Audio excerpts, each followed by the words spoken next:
ஓம் சாந்தி sister. குஷியா இருக்கீங்களா? ஓம் சாந்தி brother. குஷியா இருக்கிறோம். Okay sister. இன்னைக்கு ரொம்ப சுவாரஸ்யமான தலைப்பு பார்க்க போறோம். ஸோ அது என்ன தலைப்புன்னு நீங்களே சொல்லிடுங்க சிஸ்டர்.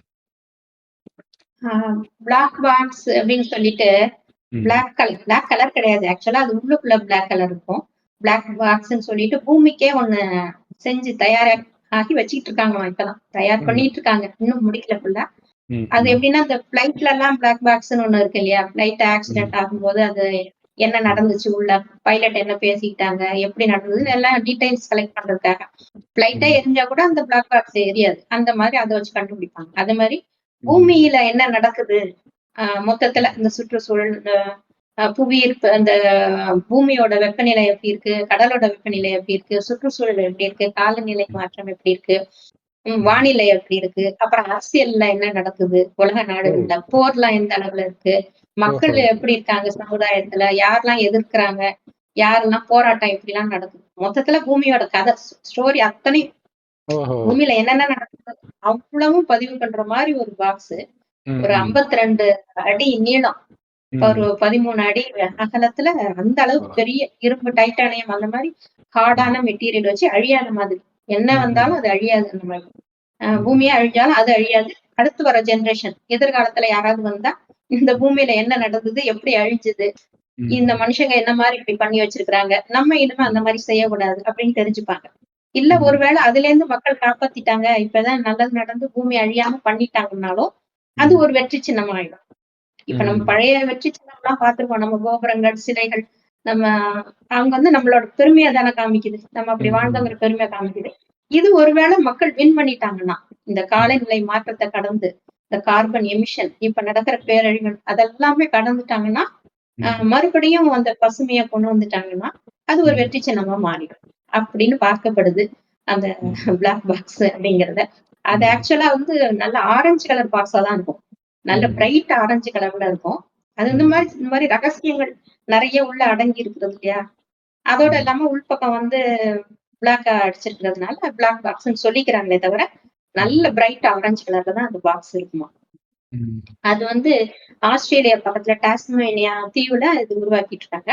ஒரு 5 வருஷமா அதுக்கெல்லாம் ரெடி பண்ணிட்டு எப்படி டேட்டா ஸ்டோரேஜ் பண்ணலாம், அந்த மெட்டீரியல் நிறைய தேவைப்படும் இல்லையா? அப்புறம் இது சோலார் சிஸ்டத்தை வச்சு இந்த இது பண்றது, பேனல்லாம் வச்சு அதுக்கு ஒரு பவர் கொடுக்கறது, அதெல்லாம் பண்ணிட்டு இருக்கிறாங்க. எல்லாம் ரெடி பண்ணிட்டாங்க, ஓரளவு எல்லாம் முடிச்சாச்சு. இப்ப அது டேட்டா எல்லாம் கலெக்ட் பண்ண ஆரம்பிச்சிடுச்சு. இப்ப இருக்கிற நிலைமை எல்லாமே போயிட்டு இருக்குது. இப்ப உலகம் இந்த அளவுக்கு வெப்பமயமாகுதுன்னு நமக்கு தெரியும். அது நம்ம பூமியை சுத்தி அந்த அட்மாஸ்பியர்ல இந்த பசுமை குடில் வாயுக்கள் அப்படின்னு சொல்லிட்டு இருக்கும். அதுதான் இந்த பூமியை வெப்பம், அந்த சூரியன்ல இருந்து வர்ற வெப்பமும் வெளிச்சமும் திருப்பி வெளியில போயிடும். அது போகாம பாதுகாக்கிறது அதுதான். அது அப்படி அது இல்லைன்னா பூமி எப்பயோ குளிர்ந்து ஐஸா மாறி இருக்கும், நம்மளால வாழ முடியாது. பசுமை இந்த குடில் வாயுக்கள் இருக்கிறதுனாலதான் நம்மளை காப்பாத்திட்டு இருக்குது. ஆனா இப்ப என்ன ஆச்சுன்னா கார்பன் எமிஷன் ஓவரா போயிடுச்சு. இந்த வாகனங்கள்ல இருந்து வெளியேற அந்த கார்பன், அப்புறம் காட்டை அழிக்கிறது, மரங்கள் இருந்தாலாவது கார்பன் டை ஆக்சைடு எடுத்துட்டு ஆக்சிஜனை கொடுக்கும், நமக்கு தெரியும். அதையும் அழிச்சுட்டு வராங்க. சிட்டி மயமாக்குறாங்க, மரத்தை வெட்டுறாங்க, அதுவும் குறைஞ்சு போச்சு. அப்புறம் இந்த ஃபேக்டரிஸ், இண்டஸ்ட்ரீஸ்ல இருந்து வர்ற வாயுக்கள், அது எல்லாமே கார்பன் எமிஷன் எல்லாம் நடக்குது இல்லையா? எல்லாம் மொத்தத்துல சேர்ந்து அந்த வாயுக்களோட இது இன்னும் கொஞ்சம் வெப்பத்தை புடிச்சு வச்சுக்குது இந்த மாசுக்கள்னால. அதனால பூமி அதிகமா ஸ்பீடா வெப்பமயமா ஆகிட்டே இருக்கு. இந்த நிலைமை போயிட்டே இருந்தா என்ன ஆகும் அப்படின்னு சொல்லிட்டு அதெல்லாம் கால்குலேட் பண்ணிட்டு இருக்கிறாங்க. அப்புறம் நாட்டுல ஏற்கனவே பலவிதமான போராட்டங்கள் இருக்கு. இதனால வறட்சி வர்றது இதெல்லாமே சைட் பை சைடா செயின் ரியாக்ஷன் மாதிரி என்னமோ நடக்கும். இதெல்லாம் ஒரு கால்குலேட் பண்ணிட்டு அப்புறம் டூம்ஸ்டே கிளாக் அப்படின்னு வேற ஒண்ணு இருக்கு. அது bulletin of the atomic scientist அப்படின்னு ஒரு அமைப்பு செஞ்சு வச்சிருக்காங்க. டூம்ஸ்டே கிளாக்ல நள்ளிரவு 12 மணி வந்துருச்சுன்னா அழிவு அப்படின்னு அர்த்தம். ஆனா அதுக்கு கிட்டக்க வந்துகிட்டு இருக்குதான். இன்னும் 85 வினாடிகள் தான் பாக்கியம் அந்த நள்ளிரவு 12 மணி டச் பண்றதுக்கு அப்படின்னு. அது போயிட்டு கிளாக் அப்படி வந்துகிட்டே இருக்குது. ஸ்லோவா தான் வரும். ஆனா 85 வினாடிகள் தான் பாக்கி. 85 வினாடினா என்ன, 1.5 நிமிஷம் கூட இல்ல, அந்த அளவுதான் டைம் மிச்சம் இருக்குது அப்படின்னு சொல்லி அதுவும் ஒரு கால்குலேட் பண்ணி வச்சிருக்காங்க. இந்த ஒரு அது ஒரு பக்கம் நடந்துகிட்டு இருக்கு. இது இதுல இருந்து நம்ம ஜெயிச்சு வர முடியுமா, இந்த கார்பன் எமிஷன் எல்லாம் குறைச்சி இப்ப இருக்கிற பேரழிவெல்லாம் தடுத்து, போர் பதட்டம் அவ்வளத்தையும் சரி பண்ணி, அரசியல் அமைப்ப சரி பண்ணி, மக்கள சரி பண்ணி, எல்லாம் ஒரு பொற்காலத்த மறுபடியும் கொண்டு வந்துட்டா, இந்த இதுக்கெல்லாம் வேலையே இல்ல. சரியாயிடும். ஆனா அந்த அளவு சரி பண்ண முடியுமா? பூமிய யாராலயும் மாத்த முடியுமா? அப்படிங்கிறதான் கேள்வி. இது வந்து பயமுறுத்துறதுக்காக சயின்டிஸ்ட் எல்லாம் ஏதோ ஒரு காரணத்துக்காக செய்யறாங்க. தெரியுது பூமி இப்படி அழிவை நோக்கி போயிட்டு இருக்குது. அதுக்காக தான் பிளாக் பாக்ஸே உருவாக்குறாங்க. இல்லாட்டி இந்த ஐடியா எப்படி வரும் அவங்களுக்கு? அந்த 20, 21ல அந்த அந்த கொரோனா டைம் ஆரம்பிச்சது இல்லையா? அப்பதான் இந்த ஒரு இது அவங்களுக்கு அந்த தாட் வந்து இத ஆரம்பிச்சிருக்கிறாங்க. இந்த 5 வருஷமா ரெடி பண்ணிட்டாங்க. அதனால இப்ப எப்படி நம்ம லைஃப் இன்சூரன்ஸ் பண்ணிக்கிறோம். செத்துருவோம் அப்படின்னு கிடையாது. அப்படி ஆச்சுன்னா நமக்கு வேணும் அப்படிங்கறதுக்காக தான். அந்த மாதிரி அழிவு வந்துச்சுன்னா இத அடுத்த ஜெனரேஷன் தெரிஞ்சுக்கிட்டோம். யாராவது எதிர்காலத்துல வந்தாங்கன்னா, மக்கள் இந்த மாதிரி பண்ணிட்டாங்கன்னு ஒரு ஒரு பாடமா இருக்கட்டும். அப்புறம் அதுல இருந்து மக்கள் அதுக்கப்புறமாவது நல்லபடியா வாழட்டுங்கிறதுக்காக தான் இந்த மாதிரி உருவாக்கி வச்சிருக்காங்க. இதுல வந்து பல ரகசியங்கள் இருக்குது. மனுஷங்களே இவ்வளவு தூரம் கண்டுபிடிச்சிட்டாங்க. டூம்ஸ்டே வரப்போது எல்லாம் என்ன நடக்க போகுது அப்படின்னு சொல்லிட்டு. இது வந்து நார்மல் சயின்டிஸ்ட் கண்டுபிடிச்சது. ஆனா மதங்களும் அதை நோக்கிதான் சொல்லிட்டு இருக்காங்க இல்லையா? எல்லா மதங்களும் சொல்லிட்டு இருக்காங்க. கடவுள் கூட இத பத்தி சொல்றாரு. அத சொல்லுங்க பிரதர். இல்ல இது சொல்லும்போது என்ன ஒரு காமெடியா ஞாபகம் வந்துச்சுன்னா, உலகத்தை அழிக்கிறதுக்கு தேவையான எல்லாமே சயின்ஸ் கண்டுபிடிச்சிருச்சு. இப்ப அழியும்னு தெரிஞ்சு போயிடுச்சு. அதனால அதை தடுக்க முடியாதுன்னு தெரிஞ்சு போயிடுச்சு. அதனால சரி எப்படி அழியுறதுன்னு கணக்கு எடுக்கிறதுக்கு ஏதாவது பண்ணலாம் அப்படின்ட்டு அவங்க இதை பண்ணி வச்சிருக்கிறது வந்து ரொம்ப ஆச்சரியமா இருக்குது. ஏன்னா மனிதனுடைய அறிவு வந்து அழிவை தடுத்து நிறுத்த முடியாதுன்றதுக்கு இது ஒரு சிறந்த ஆதாரம். அவனால எதுவுமே பண்ண முடியல. இப்ப ஏஐ உருவாக்கிட்டே இது வந்து எப்படியெல்லாம் அழிக்கும் மனித இனத்தைன்ட்டு அவங்களே தயாரிச்சவங்களே சொல்லிட்டு இருக்கிறாங்க. எல்லாமே அதே மாதிரி ஒரு போர் வருது அப்படின்னா மனித புத்தி பாருங்களா. அந்த அமெரிக்கா ஈரான் போர் நடக்குது. முதல்ல அமெரிக்கா ஒரு பாம்பு போடுது. அந்த ஈரான் உச்சபட்ச தலைவரை வந்து கொல்லுது. அடுத்தது அவங்க வந்து என்ன பண்ணுவாங்க அப்படிங்கிறது அவங்களுக்கே தெரியாத நிலையில நியூஸ் சேனல்லாம் இப்படி பண்ணுவாங்களா, அப்படி பண்ணுவாங்களா, இப்படி கொண்டுடுவாங்களா, அப்படி எடுத்துட்டு வருவாங்க. இவங்க ஐடியா கொடுக்குறாங்க இல்லையா?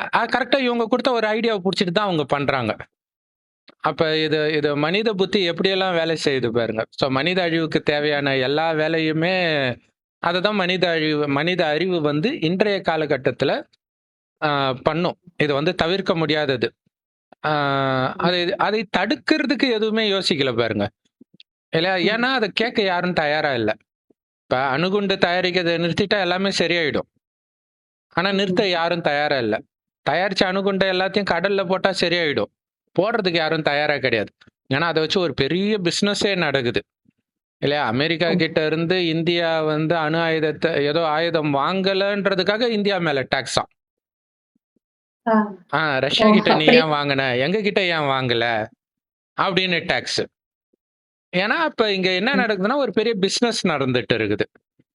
அப்ப பிசினஸ் அதாவது உலகம் அழிஞ்சாலும் பரவாயில்ல, எனக்கு ஒரு பிசினஸ் நடக்கணும். அதுக்காக நானே அழிஞ்சாலும் பரவாயில்ல. ஏன்னா இவங்க எல்லாரையும் மாற்றிட்டே இருந்தாங்கன்னா நாளைக்கு எல்லாரும் சேர்ந்து அவங்களுக்கும் ஆப்பு வைக்க தானே செய்வாங்க. அவரு ட்ரம்ப்பே சொல்றாரு என்னுடைய உயிருக்கு ஆபத்துன்ட்டு. ஆனாலும் அவரால் நிறுத்த முடியல. அதான் மனிதர்கள் வந்து மனித இனம் அழியும்னு தெரியுது சயின்டிஸ்டுக்கு. ஆனாலும் அவங்களால அதை இன்னும் சக்தி வாய்ந்ததை தானே கண்டுபிடிக்கிறாங்க. இன்னுமே இப்ப இது வரைக்கும் பயன்படுத்தப்பட்ட எதுவுமே வந்து நம்பர் 1 ஆயுதம்னு சொல்ல முடியாது. அது இன்னும் பயன்படுத்தப்படாமலே தான் இருக்குது. ஆனா ஒரு நாள் அதை பயன்படுத்திடுவாங்க. அதுல டவுட்டே கிடையாது. ஸோ இதுல என்னன்னா இந்த பிளாக் பாக்ஸ் வந்து என்ன ஆனாலும் அழியாது அப்படின்ட்டு அவங்க சயின்டிஸ்ட் சொல்றாங்க. ஆஸ்திரேலியால தான் இதை கண்டுபிடிக்கிறாங்க. எல்லாமே ரைட்டு. ஆனா கடவுள் என்ன சொல்றாருன்னா அப்படி அழியாத பொருள்னு ஒண்ணு இருக்க வாய்ப்பே கிடையாதுன்றார். ஏன்னா இது வந்து ஒரு காலச்சக்கரம். இந்த காலச்சக்கரம் பத்தி எந்த சயின்டிஸ்டுக்குமே தெரியாது. கடவுளுக்கு மட்டும்தான் இந்த ஞானம் தெரியும்.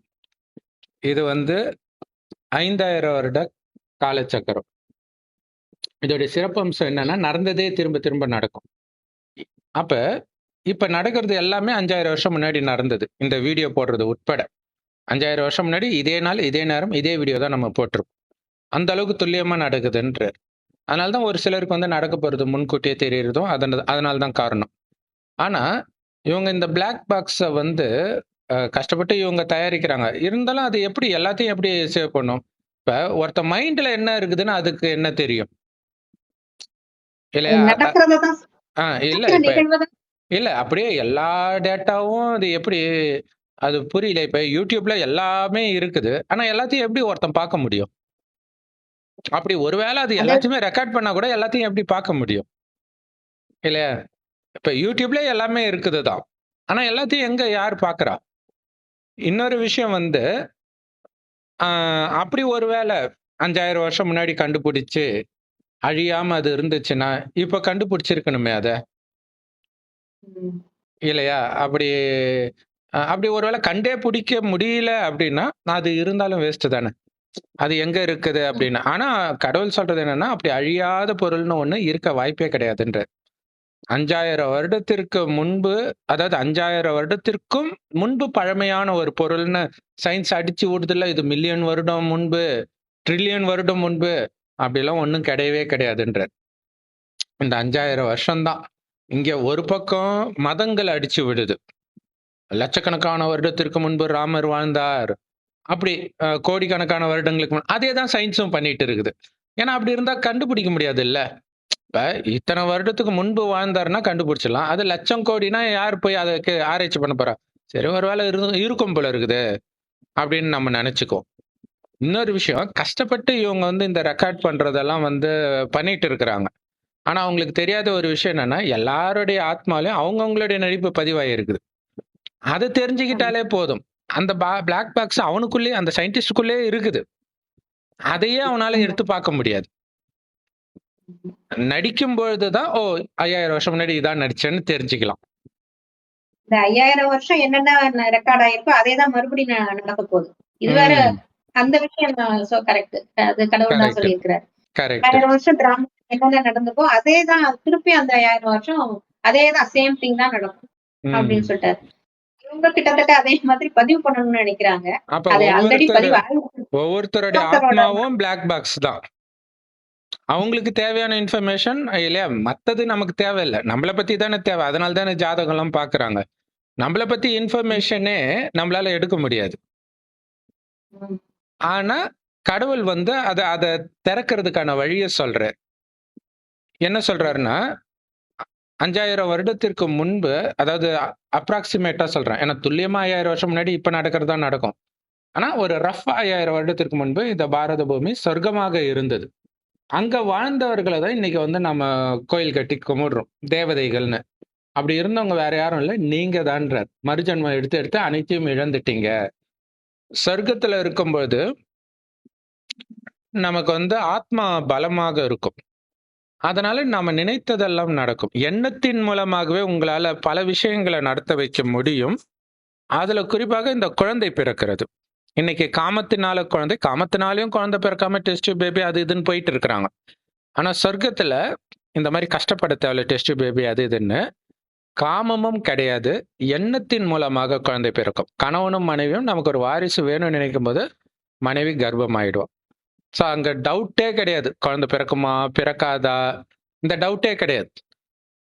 முதல்ல ஒரு ஆண் குழந்தை பிறக்கும். ஒரு குறிப்பிட்ட இடைவெளி விட்டு பெண் குழந்தை பிறக்கும். ஸோ இப்படிதான் பிறக்கும். 2டே குழந்தை தான் பிறக்கும். இது எவ்வளவு சூப்பரான விஷயம். அப்படின்னா என்ன அர்த்தம்? அவனுக்கு வந்து அந்த வாழ்நாள்ல 2 தடவ தான் அந்த குழந்தை பிறக்கணுன்ற எண்ணமே வருது அவனுக்கு. ம். எண்ணத்தோட ம வலிமை அது. ம். கரெக்ட். அப்ப இன்னைய வரைக்கும் வந்து ஆண் குழந்தைங்களுக்கு வந்து அந்த சொத்து கொடுக்கிறது அல்லது ராஜ்யத்த கொடுக்கிறதுன்றாங்க இல்லையா? அத வந்து இப்ப மாத்திருச்சு. அரசாங்கம் சட்டத்த மாத்திச்சு. இன்னும் அதனால குழப்பம் தான் ஆகுது. இல்ல இன்னும் சொத்துக்காக தன்னுடைய அண்ணனையே கொலை பண்ற தங்கச்சிகள் எல்லாம் பார்க்கிறோம் இப்ப. அப்படி ஆயிடுச்சு. ஆனா அங்க ஆணுக்கு அப்படி சொத்தா என்னன்னு தெரியாது. ஒருவேளை அப்படி இருந்தா கூட பிரச்சனை கிடையாதே. ஏன்னா ஒரு ஆண் தான் பிறக்க போறான். அவனுக்கு அந்த சொத்து போயிட போது. பொண்ணு அதுக்கேத்த இடத்துல தான் கல்யாணம் பண்ணி குடுக்க போறாங்க. அந்த பையனுடைய சொத்து அந்த பொண்ணுக்கு வரப்போகுது. முடிஞ்சு போச்சு. ம். இன்னொன்னு அந்த மாரி எண்ணமே வராது அவங்களுக்கு. இந்த மாரி பற்று, எதன் மீதும் பற்று இருக்காது. பேராசை இருக்காது. காமம் இல்லனாலே வேற எதுவுமே இருக்காது. துக்கம் கொடுக்கக்கூடிய எதுவுமே இருக்காது. குழந்தைங்க மாதிரி. இப்ப குழந்தைங்க பாருங்க, காமம் இல்லாதனால தான் குஷி குஷியா இருக்கிறாங்க. ஸ்கூல் கிரவுண்ட பார்க்கும்பொழுது, இந்த எல்கேஜி பசங்க, யூகேஜி பசங்க விளையாடும்போது, நமக்கு என்ன தோணுதுன்னா, கள்ளங்கபடமற்று இப்ப விளையாடுறாங்க. ஆனா 20, 30 வருடம் கழிச்சு எவ்வளவு கொடூரமானவர்களாக இவங்க மாறுவாங்க. அப்படி தோணுது. ஏன்னா குணம் அப்படி மாறிடுது. இல்லையா? அப்ப அந்த காமம்ன்ற விஷம் வர்ற வரைக்கும் அது நல்லா இருக்குது. காமம்ன்ற விஷம் வரும்போது மத்த எல்லா விஷயத்துக்கும் கேட் ஓப்பன் பண்ணிடுது. கோபம் வா, பற்று வா, பேராசை வா, அகங்காரம் வா, எல்லாமே வந்துடுது.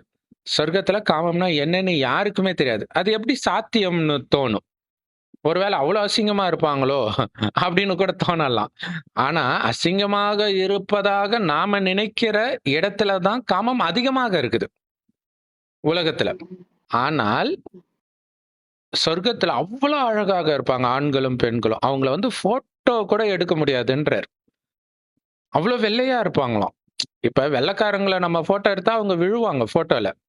அப்ப அவங்க போட்டோலே விழ மாட்டாங்க சொர்க்கத்துல இருக்கிறவங்கன்னா, அவங்க எப்படி இருப்பாங்க யோசிச்சு பாருங்க. அவ்வளோ அழகா இருப்பாங்கன்றார். அந்த 150 வருடம் ஆயுள் இருக்கும். அந்த 150 வருடத்திலும் வந்து இன்னைக்கு ஒரு 16 வயது பொண்ணு, 16 வயது ஆண், அந்த வயச நம்ம தோற்றத்த வச்சு சொல்றோம் இல்லையா? அப்படிதான் அவங்கள வந்து 150 வயதிலே இருப்பாங்க. அப்ப யோசிச்சு பாருங்க. அவ்வளோ அழகா இருப்பாங்க. அந்த வயோதிகம்ன்றது வயசுல தான் வருமே தவிர தோற்றத்துல தெரியாது. ஆனா இன்னைக்கு அது மாதிரி ஒரு நிலை இருந்துச்சுன்னா, இப்பவே வயதானாலும் காமத்தை விடாம நெறைய பிரச்சனை நடக்குது. இன்னைக்கு அந்த மாரி இருந்தா என்ன ஆகும்? அப்ப அவன் காமத்தை விடாததுனால தான் அவனுடைய தோற்றம் கூட அசிங்கமா மாறுது. பலவிதமான நோய்கள் வருது. இன்னைக்கு வந்து குற்றம் நம்பர் 1 குற்றமாக இப்ப முதல்வர் விஜய் சொல்றதே என்னது? பெண்களுக்கு பாதுகாப்பு வேணும். ஏன்னா பாலியல் குற்றம் தான் அதிகமா நடக்குது. அப்ப இந்த காமத்துல விழும்பொழுது மனிதனுடைய புத்தி வந்து மோசமாக ஆக ஆரம்பிக்குது. 2500 வருடம் கழித்து. முதல் 2500 வருடம் காமம்னா என்னன்னே தெரியாது. காரணம் அவங்க அவ்வளவு அழகா இருந்தாலும் அவர்களுடைய கவனம் வந்து தன்னை உடல்னு நினைக்கவே மாட்டாங்க. இந்த உடலை இயக்கக்கூடிய ஆத்மா நான்னு உணர்வாங்க. பிறரையும் ஆத்மான்னு பார்ப்பாங்க. உடம்புன்னு பார்க்க மாட்டாங்க.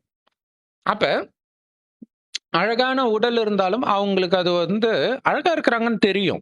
இப்ப நம்ம வீட்ல வந்து பூனை அழகா இருக்குது, நாய்க்குட்டி அழகா இருக்குது, கிளி அழகா இருக்குது. ஆனா அதை பார்த்தால் காமம் வரல. செடி அழகா இருக்கு, ரோஜாப்பூ அழகா இருக்கு, எல்லாம் நிறைய அழகா தான் இருக்குது. அந்த மாதிரி இவங்களுக்கான உடல் அழகா இருக்கு. அவ்வளவுதான். ஏன்னா இவங்க தங்கள உடல்னு நினைக்கல முதல்ல.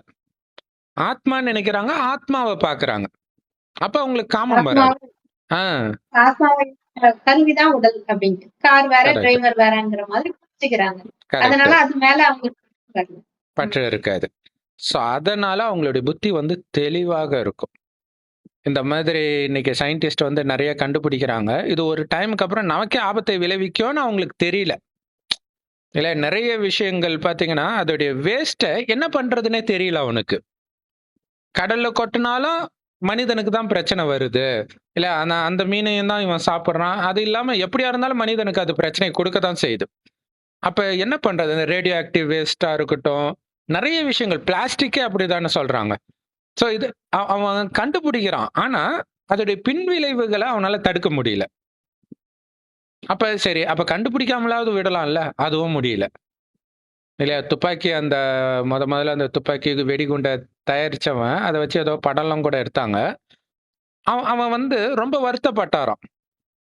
எதுக்கு அத கண்டுபிடிப்பான்னு? சரி கண்டுபிடிச்சுட்ட. அத நீ சொல்லாமலாவது இருக்கலாம்ல? எதுக்கு சொல்லிட்டு அதுக்கப்புறம் வருத்தப்படுறது?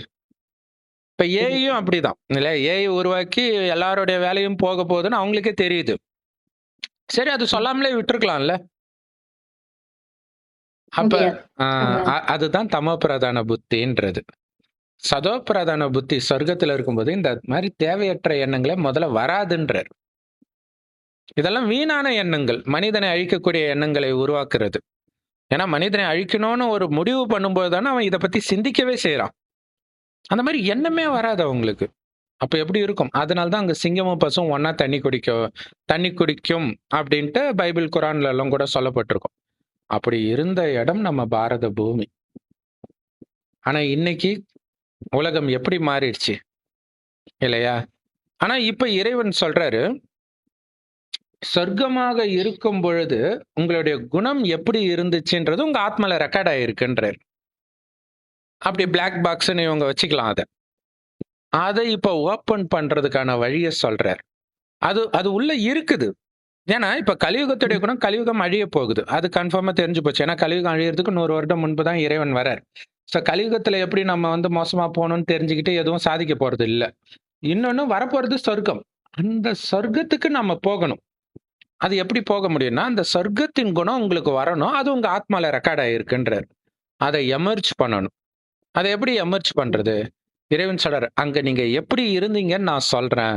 சொன்னதை திரும்ப திரும்ப நீங்க நினைச்சு பார்க்க பார்க்க ஒரு டைமுக்கு அப்புறம் ஆல்ரெடி அதுதான் உங்களுடைய குணம்னு ஃபீல் ஆக ஆரம்பிச்சிடும். அப்பதான் உலக அழிவு ஸ்டார்ட் ஆகுன்றார். ஆனா உலகம் அழியிறது உங்களுக்கு தெரியாது. உங்களுக்கு வந்து அந்த சொர்க்கத்தின் காட்சிகள் இதுதான் தெரியும். இந்த இந்த பயிற்சி பண்றவங்களுக்கு. என்ன இந்த பயிற்சி? ரொம்ப ஈஸி. ஒண்ணும் இல்ல. உங்கள ஆத்மான்னு உணர்ந்து, ஆத்மானா உயிர். அது பூர்வ மத்தியில நட்சத்திரம் மாதிரி ஜொலிக்கனால தான் இங்க பொட்டு வைக்கிற பழக்கம் இருக்கு. இந்த அனைத்து ஆத்மாக்களுக்கு ஒரு அப்பா இருக்கிறார். அவரு ஆத்மாவாவே இருக்கிறார். உடம்பே எடுக்கல. நாம உடம்பு எடுக்கிற ஆத்மா. அவரு உடம்பு எப்பவுமே உடம்பு எடுக்காத ஆத்மா. அவரைத்தான் சிவன் சொல்றோம். அதனாலதான் அவரை லிங்க ரூபத்துல பூஜை பண்றோம். ஆத்ம ரூபம். ஜோதி ரூபத்துல இருக்கார். அவர் செம்பொன் நிறமான ஒளி உலகத்துல நட்சத்திரம் மாதிரி இருக்கிறார். ஆத்மாக்களாகிய நாமளும் அங்கிருந்து தான் இந்த பூமிக்கு வரும். சொர்க்கத்தில் சுகத்தை அனுபவிக்கிறோம். நரகத்துல துக்கத்தை அனுபவிக்கிறோம். கலியுகம் அழியும் போது மறுபடியும் மேல போயிடுவோம். ஆனா போறதுக்கு முன்னாடி அந்த சொர்க்கத்தின் குணத்தை யாரெல்லாம் எமர்ஜ் பண்ணிடுறாங்களோ அவங்க இந்த பூமி சொர்க்கமானவனே பிறப்பாங்க. எமர்ஜ் பண்ணாதவர்கள் மேலே இருப்பாங்க. சொர்க்கம் முடிந்து மீண்டும் நரகம் ஆன பிறகுதான் அவங்க பிறப்பாங்க.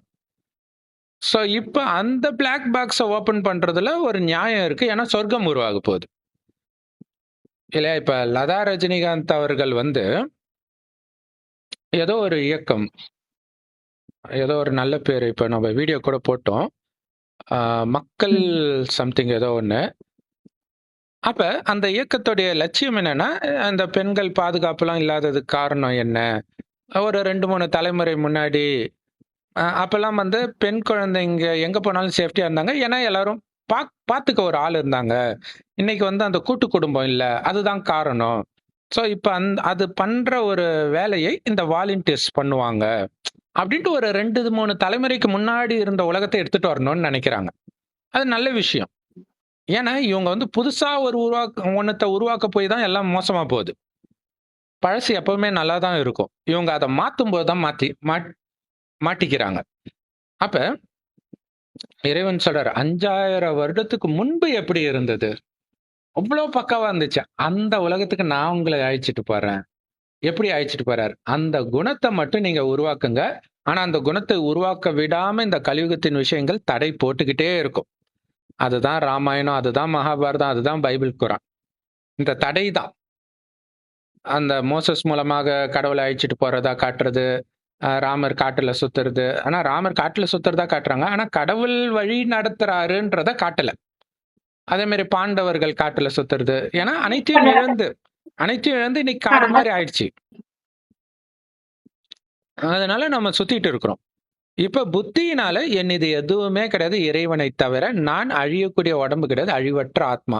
சோ இவங்க சொல்றாங்களே அந்த பிளாக் பாக்ஸ் என்ன ஆனாலும் அழியாதுன்ட்டு. ஆனா உலகத்துல அழியாதது 3 விஷயம்தான் கடவுள் சொல்றார்.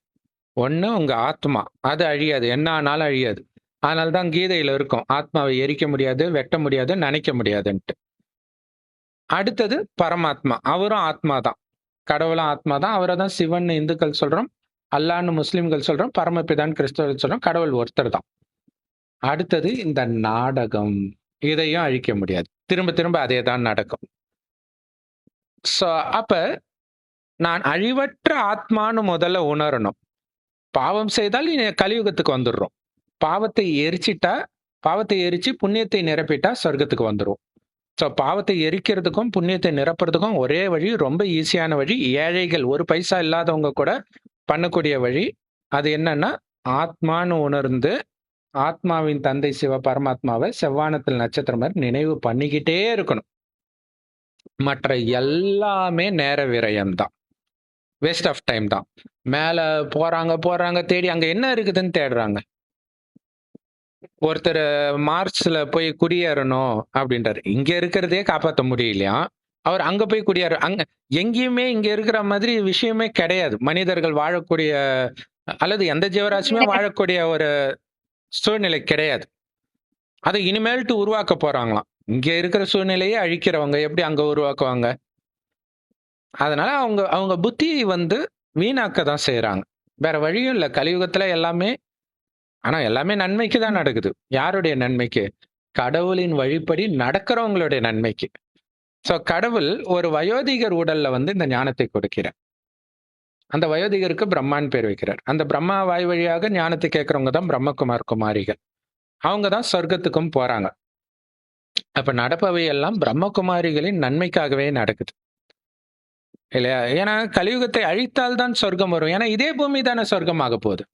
அதுக்காக தான் அழிவு நடக்குது. ஏன் கடவுள் அழிவை தடுப்பது இல்லை? அவர் எதையுமே பண்றது கிடையாது. அவரு சொர்க்கம் உருவாக போகுது, அதுக்கு தயாராகுங்கன்னு மட்டும் சொல்றாரு. அதை கேட்காம உட்காந்துட்டு ஏன் கடவுள் அதை தடுக்கல, கடவுள் ஏன் இதை தடுக்கல, பாரு கோயிலே பிரச்சனை, பாரு அந்த தேரே விழுந்துருச்சு, சர்ச்சில் பாம்பு வச்சாங்க, மசூதியில பாம்பு வச்சாங்க. இதெல்லாம் கடவுள் மதத்தை உருவாக்கல, கடவுள் சொர்க்கத்தை உருவாக்குறாரு. சொல்லுங்க சிஸ்டர். தாங்க முடியாம எவ்வளவுதான் காப்பாத்திட்டு இருக்க முடியும்? ஒருத்தருக்கு ரொம்ப வயசாகி உடல் தளர்ந்து 100 வயசுக்கு மேல ஆயிடுச்சு. புடிச்சு நிப்பாட்டி வச்சு அவருக்கு அது கஷ்டம் தானே. அந்த உயிரை வதைக்கிற மாதிரி தானே ஆகுது. அவர் அந்த உடல்ல இருக்க வைக்கணும் என்னெல்லாமோ பண்றாங்க இப்ப மெடிசன்ஸ் கண்டுபிடிச்சு. ஆனாலும் ஒரு கட்டத்துல முடியாம அந்த உடலை விட்டு பிரிஞ்சிருது அந்த ஆத்மா. பிரிஞ்சு போனாதான் அதுக்கு சந்தோஷம். அடுத்த பிறவில ஒரு குழந்தையா சந்தோஷமா பிறக்க போகுது. அது போக விடாம என்னெல்லாம் பண்ண முடியுமோ அவ்வளவு தூரம் பண்ணி அந்த உடம்ப காப்பாத்த போறாங்க. என்ன இருந்தாலும் அழியக்கூடியதான் உடம்பு. அதே மாதிரிதான் பூமிக்கு வயசாகுது. இதுக்கு மேல என்ன பண்ணாலும் அதால தாங்க முடியாது. இன்னும் மோசமாதான் போயிட்டு இருக்கும். அப்ப புதுப்பிக்கணும். புதுப்பிக்கிறது ஒண்ணுதான் வழி. அதுதான் இப்போ நடக்க போகுது. சுகம் நிரம்பிய உலகமா மாறப்போகுது. நம்ம சின்ன வயசுல பார்க்கும்போதே இந்த பூமி ரொம்ப அழகா இருந்துச்சு. இப்ப கம்பேர் பண்ணும்போது அப்ப நம்ம தாத்தாக்கள் காலத்துல எப்படி இருந்திருக்கும்? அவங்க சின்ன வயசுல இப்படியே 5000 வருஷம் முன்னாடி எப்படி இருந்திருக்கும்? அந்த மாதிரி உலகம் மீண்டும் வரப்போகுதுன்னா எவ்வளவு சந்தோஷப்படணும். அதுக்கு நம்ம ஆத்மாவை மட்டும் அதுக்கேத்த மாதிரி தகுதிப்படுத்திக்கணும். அதுக்கு சிம்பிளா பண்ண வேண்டியது இறைவன் நினைவிலே இருக்கணும். இறைவன் சொல்றத மட்டுமே சிந்தனை பண்ணிட்டு இருக்கணும். அததான் முரளின்னு சொல்லுவோம். எல்லா பிரம்மகுமாரிகள் ராஜயோக தியான நிலையத்திலும் முற்றிலும் இலவசமா கிடைக்குது. யூடியூப் வெப்சைட்ஸ்ல இருக்கு. அதோட லிங்க் இந்த வீடியோக்கு டிஸ்கிரிப்ஷன்ல கொடுக்குறோம். அவசியம் பார்த்து பயன்பெறுங்கள். ஸோ சாரம் இதுதான். ஆத்மான்னு உணர்ந்து சிவபரமாத்மாவை நினைக்கிறதுல மட்டும்தான் உங்களுக்கு நன்மை இருக்குது. மற்ற எதுலையுமே நமக்கு நன்மை கிடையாது. இல்லையா? நன்மை கிடைக்காத ஒரு விஷயத்தை தெரிஞ்சுக்கிட்டு என்ன பண்ண போறோம்? நேர விரயம் தானே. ஸோ அதனால்தான் இறைவன் சொல்றார், என் ஒருவனோடு மட்டும் புத்தியை இணைக்க ஆத்மா பவர்ஃபுல் ஆகும். அப்ப அந்த உலக அழிவு உட்பட எதையும் பார்ப்பதற்கான தைரியம் வரும்ன்ற. இல்லாட்டினா சின்ன சின்ன விஷயத்துக்கே பதறிடுறோம்ல. ஏன்னா ஆத்மா பலகீனமாக இருக்குது. ஸோ அப்ப அது பலசாலியே ஆகணும். ஆத்மா அழியாது. இப்ப ஆத்மா சதோபிரதானமா மாத்தணும். அவ்வளவுதான். சதோபிரதானமா ஆக்கணும் இறைவனை நினைத்து. அந்த ஒரு கவலையை தவிர வேற எந்த கவலையும் உங்களுக்கு வேண்டான்ற.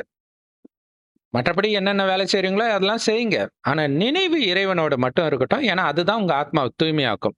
ஏன்னா நம்ம போக போற யுகம் ஃபர்ஸ்ட் கிளாஸான யுகம். இதே ஆத்மா வேற உடல் எடுத்து அனுபவிக்க போகுது. ஸோ அதுல கவனம் கொடுப்போம். ஓம் சாந்தி. தேங்க்ஸ் ஃபார் வாட்சிங். Thank you sister. Thank you, brother. Thanks for watching.